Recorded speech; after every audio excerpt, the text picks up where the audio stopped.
Sosok di balik keragam Mbah Buyut. Mbah Buyut, beliau yang sudah bertahun-tahun sakit dan tidak bisa terbangun dari ranjangnya, tiba-tiba berdiri di hadapanku dengan tatapan yang mengerikan. "Iki utu omahku, aku kudu mulai neng omahku, unden putuk." Ucapnya dengan suara yang berat, sama sekali tidak seperti suara seorang nenek yang berumur 98 tahun. Unden putuk, tempat apa itu? Apa yang pernah terjadi di sana? Atau sehingga Mbah Buyut terus tersiksa dengan sosok yang tidak henti-hentinya merasuki dirinya untuk kembali ke tempat itu. Jawa Timur 2016. Dia adalah Mbak Gina. Kami memanggilnya Mbah Yut. Seorang nenek tertua di desa kami yang saat ini berusia kurang lebih 98 tahun. Sama seperti nenek pada umumnya, beliau berbadan kecil, kurus, dan sedikit bongkok. Beliau tinggal sendiri di rumahnya, tapi ada 2 orang anaknya tinggal berdampingan dengan Mbak Buyut di rumah yang berbeda. Merekalah yang selama ini selalu mengurus Mbah Yut bersama warga desa yang peduli. Beberapa tahun yang lalu, sekitar di tahun 2014, Mbah Yut jatuh sakit. Dari diagnosanya, beliau sakit tua, layaknya orang lanjut usia pada umumnya. Sejak saat itu, beliau jadi susah beraktivitas. Bahkan untuk berjalan pun, beliau harus menggunakan tongkat. Semenjak itu, Mbah Yut semakin perlu diperhatikan. Untuk kebutuhan hidup, kedua anak Mbah Yut selalu memperhatikan, mulai dari makan hingga keperluan lainnya. Dan saya adalah Rini. Saya tetangga yang tinggal di sebelah rumah Mbah Yut. Ada cerita yang cukup bikin merinding dan membuat seluruh desa menjadi heboh kala itu. 1 tahun semenjak Mbah Yut sakit, mulai ada keanehan akan penyakit yang dialami Mbah Yut. Awalnya, saya dan keluarga merasa terganggu dengan keberadaan Mbah Yut saat kejadian itu. Bukan tanpa alasan, pasalnya setiap malam Jumat hingga Jumat siang menjelang sholat Jumat, Mbah Yut selalu menangis. Nangisnya terdengar sangat pilu, seperti orang yang kesakitan. Dan yang kadang membuat bulu kuduk ini merinding, gak jarang Mbah Yut sering berteriak, "Panas, tolong, aku jangan dipasung di sini, badanku terbakar, tolong aku, tolong, saya ditali di atas bilik bambu." Hampir setiap malam Jumat beliau pasti kumat dan berteriak mengatakan hal itu. Namun ternyata semakin lama teriakan itu tidak hanya terjadi setiap malam Jumat. Semakin lama, setiap malam Mbah Yut nangis sambil berteriak seperti itu. Kebetulan kamar saya dekat sama rumah Mbah Yut, jadi saya selalu mendengar teriakan Mbah Yut setiap kali dia kambuh. Nah, masalahnya, aku merasa ada sesuatu yang menurutku tidak wajar. Setiap Mbah Yut kambuh dan berteriak, entah mengapa aku merasakan ada sesuatu yang mengerikan dari arah teriakan itu. Saya tidak pernah bisa tidur sendiri saat itu, hingga saya memilih untuk tidur bareng bapak atau ibu dan adik. Kami sekeluarga memiliki kebiasaan, kalau setiap bada maghrib sepulang sholat, kami selalu main ke rumah Mbah Yut. Biasanya kami jenguk beliau sekaligus nemenin Mbah Yut dan anak cucunya juga. Ada lagi kebiasaan Mbah Yut yang menurutku tidak biasa. Beliau kalau tidur bisa 3-4 hari tidak terbangun. Dan ketika sudah terbangun, beliau bisa 3-4 hari juga tidak tidur. Beliau benar-benar terjaga. Buatku itu adalah suatu kebiasaan yang menurutku sangat tidak masuk akal. Nah, saat Mbah Yut terbangun itulah Mbah Yut sering kambuh nangis dan teriak-teriak seperti yang saya ceritakan tadi. Hal itu terjadi selama bertahun-tahun tanpa adanya perubahan. Bahkan anak dan menantunya harus bergantian untuk berjaga dan rela meninggalkan pekerjaannya demi menjaga Mbah Yut.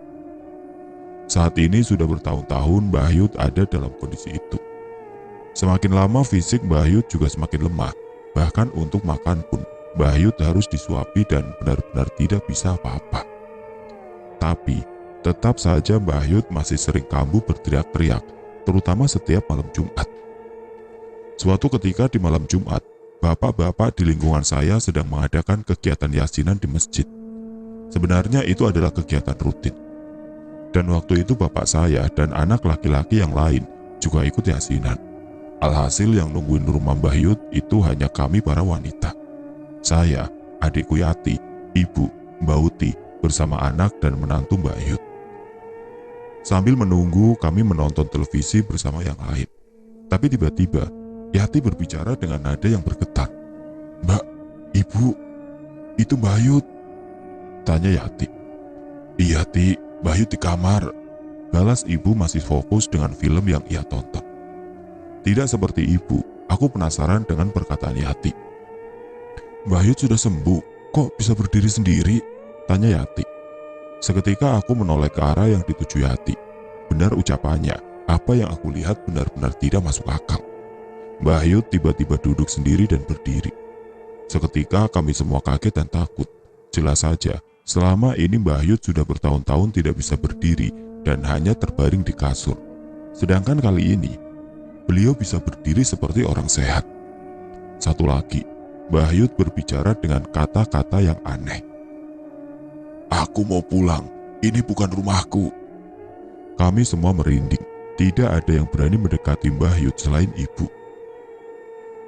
"Jangan ngawur, mau pulang kemana? Ini loh rumah Mbak sendiri," tutur ibu.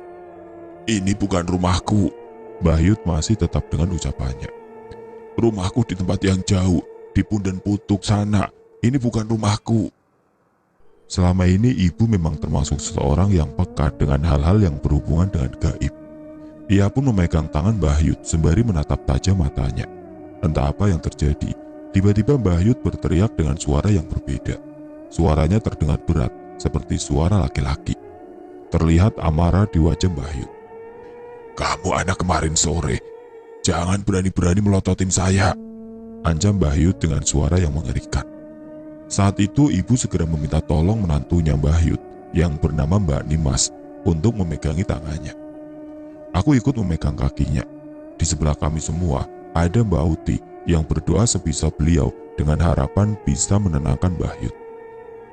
Entah apa yang dipikirkan oleh Mbak Nimas, tiba-tiba dia berlari ke belakang dan mengambil air comberan. Ia membawa ke hadapan Mbah Yut sembari berteriak, "Kamu keluar, atau aku cekoki air comberan ini." Aku sama sekali tidak menyangka cara itu akan berhasil. Dan ternyata Mbah Yut juga masih terus memberontak, sampai Mbak Nimas mengguyur air comberan itu ke tubuh Mbak Yut. Dan benar saja, anehnya Mbah Yut langsung bisa tenang. Aku, ibu dan Mbak Uti juga terkejut dengan kejadian itu. Bagaimana bisa seorang yang kesurupan bisa sadar hanya dengan disiram air comberan? Apalagi air itu benar-benar bau. Tapi kata Mbak Nimas, kalau Mbak Yut kumat, satu-satunya cara yang bisa dilakukan adalah hal itu, menyiramnya dengan air comberan. Suatu saat di malam Jumat yang lain, kami mampir lagi ke rumah Mbah Yut. Saat itu kebetulan saya tidak bisa ikut ke rumah Mbah Yut, karena sedang dikejar deadline hingga terpaksa di rumah sendirian. Dari dalam rumah, saya mendengar suara Mbah Yut kambuh lagi. Dia nangis sambil berteriak seperti biasa. Sebenarnya saya sudah terbiasa dengan hal itu dan tidak terlalu menggubrisnya. Sampai akhirnya ibu manggil saya dengan berteriak dari rumah Mbah Yut. "Dok, tolong jemput Mbak Fari," teriak ibu. Mbak Fari adalah anak Mbah Yut. Pada jam itu, Mbak Fari sedang yasinan. Katanya mereka yang di rumah Mbah Yut sudah kewalahan. Didoakan hingga cara terakhir disiram air comberan pun tidak mempan. Dengan segera aku berlari menghampiri Mbak Fari yang masih mengaji. Aku menceritakan kejadian di rumah Mbah Yut, hingga akhirnya Mbak Fari mengajak salah seorang sesepuh desa dan Pak Kiai untuk ikut serta. Benar saja, begitu sampai di rumah, kami melihat keadaan rumah Mbah Yut sudah berantakan. Barang-barang berserakan di mana-mana. Terlihat ibu dan Mbak Nimas tengah menghalangi pintu keluar untuk menghalangi Mbah Yut yang masih marah dan memaksa untuk pulang. Saat itu Yati dan Mbak Uti sudah disuruh pulang karena keadaan sudah benar-benar berbahaya.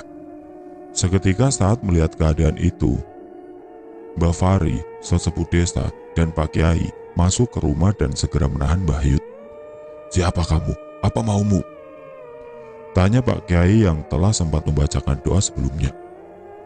Jawaban Mbah Yut tetap sama. Ia menatap Pak Kiai dan berkata dengan suara yang berat, "Aku mau pulang ke Punden Putuk. Ini bukan rumahku." Dengan berbagai cara mereka mencoba menahan Mbah Yut, bahkan hingga dipasung. namun mereka masih saja kalah tenaga dan bahkan terpental hingga ke belakang. Memang sulit dipercaya, tapi saat itu aku melihatnya dengan mata kepalaku sendiri dan masih ada saksi yang lain juga. "Mbak Fahri, tunggu di luar dan ikuti aba-aba saya." Tiba-tiba Pak Kiai memerintahkan Mbak Fahri seolah memiliki suatu rencana. Pak Kiai pun membacakan sebuah doa dan melepaskan pasungan di kaki Mbah Yud. Seperti dugaan semua orang yang ada di sana, Mbah Yud segera berlari menuju keluar rumah. "Mbak Fahri, sekarang!" Pak Kiai memberi aba-aba kepada Mbak Fahri untuk menangkap Mbah Yud. Tepat saat Mbah Yud keluar dari pintu rumah dan tertangkap oleh Mbak Fahri, tiba-tiba Mbah Yud kembali tenang dan tidak berdaya seperti sebelumnya. Kejadian malam itu benar-benar membekas di kepalaku. Sebuah kejadian yang sangat tidak masuk akal dan membuatku semakin merasa penasaran dengan apa yang terjadi dengan Mbah Yud. Sayangnya, kejadian itu bukanlah akhir dari masalah yang dialami Mbah Yud. Keadaan Mbah Yud semakin mengenaskan. Ia semakin sering kambuh dan kesurupan. Bahkan saat tidur pun, kaki Mbah Yud harus diikat ke kaki Mbak Fahri dan Mbak Nimas. Pasalnya sempat kejadian pada saat Mbah Yud tidur, ia kembali kambuh dan mencoba untuk melarikan diri lagi. Anggota keluarga yang semakin khawatir pun mencoba mencari pertolongan dari berbagai pihak. Mulai dari pertolongan medis, orang pintar, kiai dari berbagai kota, bahkan luar daerah. Sayangnya masih tidak ada solusi dari mereka. Ada yang bilang Mbah Yud ketempelan leluhur beliau. Ada pula yang bilang Mbah Yud ketempelan anak beliau yang sempat keguguran dulu. Bahkan ada yang bilang Mbah Yud harus melakukan suatu syarat untuk diselesaikan. Entah, saya tidak mengerti dengan itu semua. Ada lagi yang lebih nyeleneh. Ada seseorang yang menurutku lebih pantas disebut dukun. Anak Mbah Yud yang di luar kota mencarikan dukun ini. Menurut dukun itu, rumah Mbah Yud dikirim sesuatu seperti santet. Dukun itu melakukan ritual di rumah Mbah Yud. Ia juga membawa sebuah telur. Ditempelkan ke tubuh Mbah Yud sambil membaca mantra. Telur itu dipecahkan dan ada jarum karatan di dalamnya. "Mbah Yud ini disantet di bagian perutnya. Saat kambuh, perutnya akan membesar," ucap dukun itu. Saat itu kami semua yang menyaksikan hanya mengiyakan saja. Padahal kami tahu dengan jelas bahwa yang dukun itu katakan tidak terjadi. Saya juga tidak tahu itu jarum dari mana. Bahkan beberapa dari kami ada yang menertawakan dukun itu. Dukun itu juga menanam banyak sesajen di rumah Mbah Yud. Dan sialnya, entah mengapa intensitas kambuhnya Mbah Yud jadi semakin sering. Nah, rumah kami terletak di daerah pegunungan. Di depan daerah rumah kami adalah sawah dengan model terasering yang berundak-undak. Nah, selisih tinggi antar petak itu lumayan tinggi, paling rendah 1 meter, dan yang paling dalam bisa hingga 4 meter. Semakin ke bawah akan semakin curam. Dan sawah di depan kami ada sampai 4 undakan. Sekat antara sawah satu dan lainnya dibatasi dengan sungai kecil. Ada jembatan bambu yang dibuat di sana, tapi untuk melewatinya juga cukup sulit. Untuk melewati jembatan itu harus benar-benar menjaga keseimbangan. Kalau sampai jatuh, hampir dapat dipastikan bisa keseleo atau bahkan patah tulang dengan curamnya sungai. Setelah sungai kecil ada kebun tebu seluas 3 hektar yang bentuknya seperti lembah. Jadi kalau diurutkan, sawah atas yang berundak, menyeberang sungai, kebun tebu, dan sawah berundak lagi di bawah. "Dok, di luar hujan?" tanya ibu. "Iya bu, udah dari jam 11 yang tadi," balasku. Saat itu hari sudah mulai malam. Memang kalau dari dalam tidak terasa kalau di luar sedang hujan. Orang sini menyebutnya hujan mendung putih, di mana tetesan hujan hanya berupa rintik-rintik dan awet. "Bapak gak yasinan?" tanya ibu pada bapak yang masih tenang di dalam rumah, padahal hari ini malam Jumat. "Enggak bu, lagi libur, gak ada yang datang," balas bapak. "Walah, kita mampir rumah Mbah Yud gak?" tanya ibu. Kami semua saling menatap, saling menunjukkan rasa malas sambil menonton televisi. Kami pun sepakat untuk tidak menemenin Mbah Yud. Saat hari semakin larut, tiba-tiba bapak menyeletuk. "Tumben ya, Mbah Yud malam Jumat begini tenang-tenang aja. Biasanya jam segini sudah mulai kambuh." "Iya pak, mungkin lumayan bisa tenang," balasku sembari masih menikmati menonton televisi bersama yang lain. Aku ingat sekali, hari itu Kamis Legi. Awalnya kami semua senang karena tidak mendengar suara berisik seperti biasanya. Dan saat kami intip keluar, kondisi di rumah Mbah Yud juga adem ayem. Tapi ketenangan itu rupanya hanya berlangsung sebentar. Tepat pukul 9, kami semua selesai menonton televisi dan masuk ke kamar masing-masing. Kami sudah yakin akan bisa tidur dengan nyenyak, apalagi kamarku yang paling berdekatan dengan rumah Mbah Yud. Tapi ternyata tidak. Tak tak tak. Terdengar suara ketukan pintu di rumah kami malam itu. Aku menoleh ke arah jam dinding. Saat ini jam 1:30 malam. Aku yang merasa aneh hanya membiarkan saja tanpa berani membuka. Tapi semakin lama, terdengar suara orang berteriak memanggil. "Pak, tolong Pak, Mbah Yud gak ada." Itu adalah suara Mbak Fahri.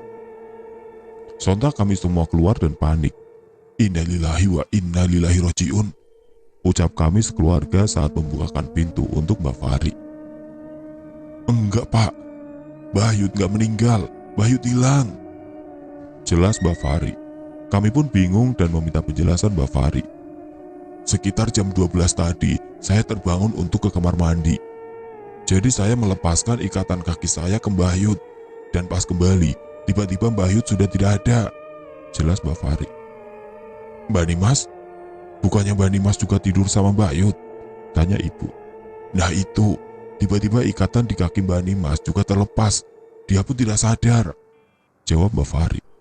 Mbak Fahri juga sudah membangunkan Mbak Nimas. Mereka mencari hingga pekarangan, kandang, kamar mandi, dan sekitar rumah. Sayangnya keberadaan Mbah Yud sama sekali tidak ditemukan. Hujan turun semakin deras. Kami pun membantu Mbak Fahri membangunkan tetangga untuk membantu mencari Mbah Yud. Seluruh pria dan satu RT membantu kami untuk mencari Mbah Yud, mulai dari yang tua hingga yang masih muda. Pak RT pun mengatur warga untuk membentuk beberapa kelompok pencarian. Pencarian dilakukan ke seluruh tempat yang mungkin didatangi Mbah Yud, mulai dari petak sawah, menelusuri sungai, hutan bambu, pekarangan warga, sembari menabuh kentongan dan memanggil Mbah Yud. Di tengah hujan deras itu, para pemuda dan bapak-bapak mencari hingga berjam-jam sampai ke ujung kampung, namun tidak ada tanda-tanda keberadaan Mbah Yud. Bahkan ada beberapa tempat mencurigakan yang sampai diperiksa 3 kali dengan senter, namun tetap tidak ada petunjuk. Pencarian itu terus dilakukan oleh warga, bahkan hingga terdengar tarhim subuh. Saat itu warga sudah kebingungan setelah lebih dari 4 jam mencari keberadaan Mbah Yud di bawah hujan deras. Saat itu warga memutuskan untuk melaksanakan sholat subuh di masjid sembari berdoa agar Mbah Yud segera ditemukan dalam kondisi apapun. Setelah itu Pak Kiai dan Pak RT memutuskan agar pencarian Mbah Yud dilanjutkan ketika matahari sudah muncul agar lebih mudah dan tidak berbahaya untuk warga. Sambil menunggu matahari terbit, kami semua kembali berkumpul di rumah Mbak Fahri. Kami menunggu dengan cemas dan khawatir tentang keadaan Mbah Yud. Mbah Yud ketemu, orangnya di sini masih hidup." Tiba-tiba terdengar suara teriakan dari seseorang yang masuk ke dalam rumah. Sontak seluruh warga segera mengikuti orang itu menuju tempat di mana Mbah Yud berada. Aku tidak mungkin lupa, malam itu kondisi hujan sangat deras, tapi yang terlihat di hadapan kami benar-benar tidak dapat dipercaya. Mbah Yud tergeletak di tengah ladang tebu dengan dikeruputi semut rangrang dalam keadaan kering. Anehnya, tidak ada sedikit pun goresan luka dari daun tebu atau apapun di sana di tubuh Mbah Yud. Warga bergidik ngeri saat melihat Mbah Yud menyeringai tersenyum saat ditemukan. Walau begitu, warga yang menghampiri tetap memaksa untuk mengangkat tubuhnya menaiki motor. Tepat ketika sudah meninggalkan ladang tebu itu, Mbah Yud kembali jatuh tidak berdaya. "Gak mungkin kan Mbah Yud bisa ke tengah ladang tebu ini sendirian? Ini jauh banget loh dari rumah," tanyaku pada bapak. "Bapak juga gak ngerti, Nduk. Berarti kan harusnya Mbah Yud harus melewati pinggiran tebing dan menyeberang jembatan bambu. Benar-benar aneh," balas bapak yang juga tidak mengerti. Walau kembali dalam tubuh lemah, tapi Mbah Yud masih tersadar. "Mbah Yud, Mbah kenapa toh Mbah? Kok iso neng kebun tebu kono?" tanya Pak RT mencari tahu apa yang terjadi. Mbah Yud menjawab dengan tatapan yang lemah. Aku semalam diajak bapak naik becak nonton ludruk. Bapak yang dimaksud Mbah Yud adalah almarhum suaminya yang sudah lama meninggal. Jelas seluruh warga terheran-heran mendengar jawaban Mbah Yud yang seperti itu. Namun karena sudah memastikan Mbah Yud sudah tenang, kami dan seluruh warga pun memutuskan untuk pulang ke rumah masing-masing. Kejadian hilangnya Mbah Yud saat itu benar-benar membuat satu desa bingung. Apalagi semenjak kejadian itu, kesehatan Mbah Yud semakin menurun hingga tidak bisa berbuat apa-apa selain terbaring di ranjang. Setelah kejadian itu, juga mulai terdengar cerita-cerita aneh. Ada beberapa bapak-bapak yang bertugas untuk ronda. Saat mereka melewati rumah Mbah Yud, mereka melihat sosok kakek-kakek duduk di teras rumah Mbah Yud, terdiam tanpa melakukan apapun. Saat selesai berkeliling dan ingin menyapa kakek itu, anehnya kakek itu sudah menghilang tanpa jejak. Hal ini terjadi beberapa kali dan disaksikan oleh beberapa orang yang melakukan ronda. Mengetahui kejadian itu, aku pun mencoba mencari tahu sebenarnya ada apa dengan Mbah Yud, sampai ada banyak kejadian aneh tentangnya. Ada ritual pesugihan yang pernah dilakukan Mbah Yud bersama almarhum suaminya. Mbak Uti mencoba menceritakan apa yang ia tahu padaku.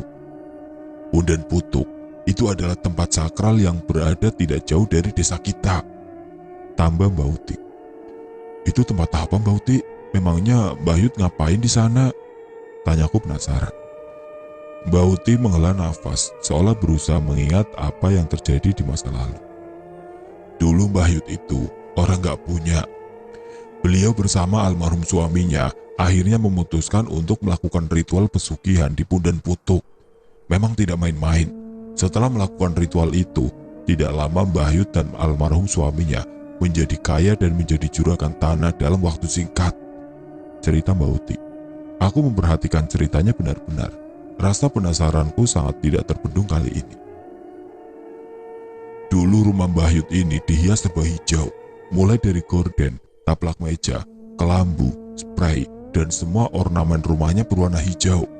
Yang mengerikan lagi, saat beberapa anak dan cucunya yang ada di dalam kandungan meninggal, beberapa orang yang mengerti mengatakan bahwa mereka dijadikan tumbal oleh Mbah Yud dan almarhum suaminya. Cerita Mbak Uti saat itu benar-benar membuatku merinding. Demi kekayaan, Mbah Yud sampai tega mengorbankan janinnya dan janin cucunya yang belum lahir. Kalau Mbak Uti ingat dulu, almarhum suami Mbah Yud juga kesulitan meninggal saat sakaratul maut. Siksaannya begitu berat. Lanjut Mbak Uti dengan wajah yang memelas mengingat kejadian itu. Saat itu, sesepuh desa meminta disembelihkan kambing kendit yang berwarna putih hitam putih. Kambing itu disembelih di Punden Putuk, tempat Mbah Yud dan almarhum suaminya melakukan pemujaan. Sesepuh desa menceritakan, saat ia menyembelih kambing itu di sana, ia dibantu oleh banyak sosok. Konon kabarnya, sosok-sosok itu adalah para tumbal yang rohnya disandra di sana. Aku hampir tidak percaya dengan cerita Mbak Uti itu. Namun apa yang terjadi tentang Mbah Yud membuat semua cerita Mbak Uti menjadi masuk akal.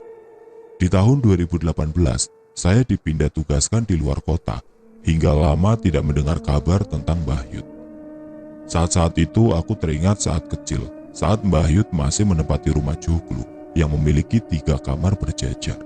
Aku selalu ingat bahwa kami dan orang lain dilarang untuk memasuki kamar tengah di rumah itu. Pernah sesekali kamar itu terbuka dan beberapa kami sempat melihat apa yang ada di dalam. Sepasang keris tersimpan di sana bersama sesajen pisang raja serta bunga-bunga. Tidak hanya itu, setiap malam Jumat, biasanya Mbah Yud dan almarhum suaminya juga menyiapkan kopi pahit, sirih buat nginang, dan rokok yang bungkusnya kulit jagung. Pernah sesekali aku iseng masuk ke dalam dan Mbah Yud marah besar kepadaku. Terkadang aku penasaran dengan keadaan Mbah Yud dan menanyakan pada orang rumah. Baru akhirnya di akhir Desember 2018, saya diceritakan bahwa Mbah Yud sudah berpulang setelah dilakukan ritual yang sama seperti almarhum suaminya. Ritual penyembelihan kambing kendit itu lagi di sebuah tempat yang sakral. Sebuah tempat di mana semua tragedi yang dialami Mbah Yud bermula. Sebuah tempat di mana mereka berdua melakukan pemujaan. Sebuah tempat yang disebut dengan nama Punden Putuk.